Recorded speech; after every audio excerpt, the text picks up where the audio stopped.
eu escutei aqui a fala do professor Samuel, concordo plenamente com cada ponto. A primeira questão que eu gostaria apenas de abordar aqui é votar ou não votar, eis a questão.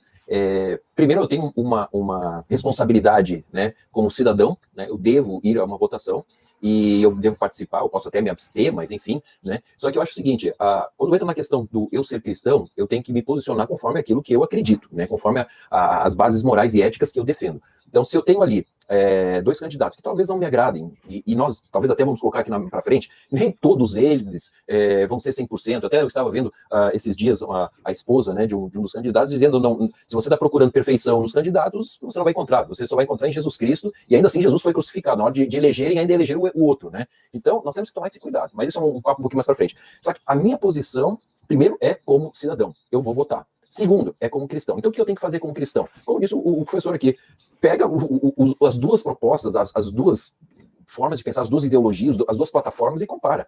Qual é a plataforma que está mais perto daquilo que eu acredito, né? E aí o meu voto tem que ser de acordo com a minha consciência naquilo que eu mais me identifico.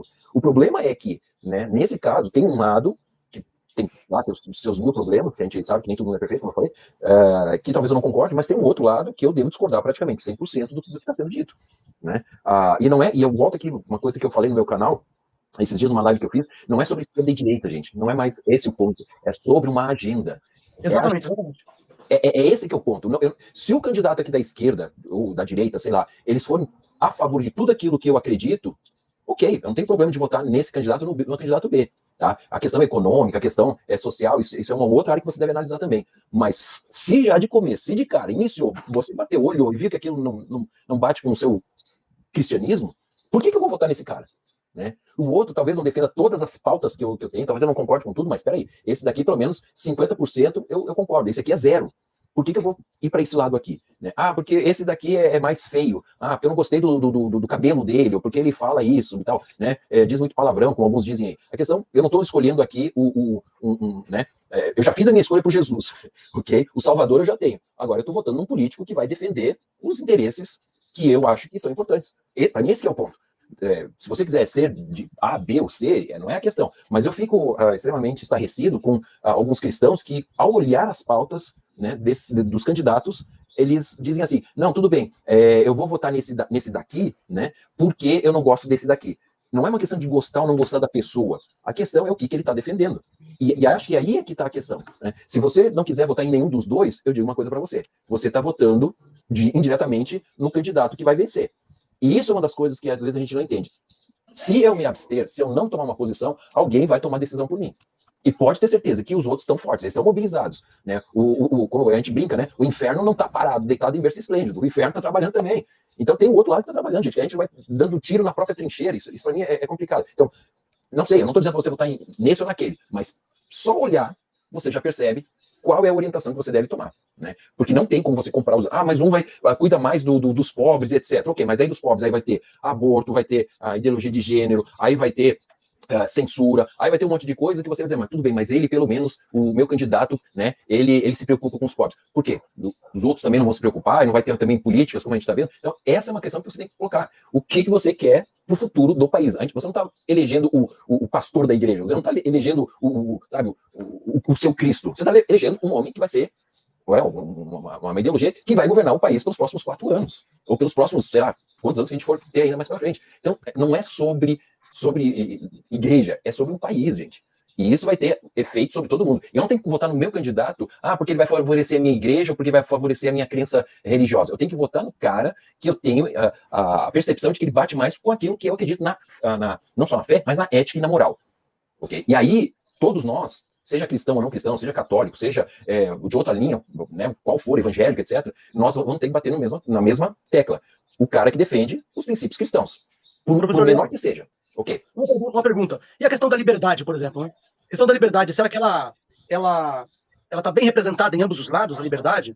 Quer dizer, a liberdade de ir e vir, a liberdade de você defender a sua fé, de você divulgar a sua fé, a liberdade de você fazer críticas ao governo ou não. Isso estou falando assim, fora do âmbito cristão. Né? Vamos imaginar assim, o cidadão comum que não vai à igreja, mesmo que tenha tido uma origem cristã, não está nem aí com nada. Essa pessoa vai poder criticar o governo sem ser presa, sem ser silenciada na internet, sem ter seu perfil obscurecido naquilo que eles chamam de shadow ban, né, deixar a pessoa oculta nas redes. Quer dizer, a gente percebe que existe uma escalada de silenciamento da oposição, de vozes opostas, né, vozes opostas, de pessoas que se opõem, de pessoas que criticam. E que lado, não estou falando especificamente da política, mas isso tem relação no Brasil, com certeza, mas da onde vem o cerceamento da liberdade de expressão? Ela vem do Tribunal Superior Eleitoral, nesse momento. Ela vem do STF, do Supremo Tribunal Federal no Brasil. Então, qualquer pessoa pública do Brasil, seja um deputado federal, um senador, que assina embaixo a essas medidas contra a liberdade, né, que apoiam, que ficam felizes, que aplaudem essas decisões, deveria, assim, chocar o cristão. O cristão mediano devia ficar assustado. O que você acha, professor Leal? Eu acho que o cristão, o espírita, aquele que é da Umbanda, aquele que é sabe, até o ateu deve ser chocado com isso.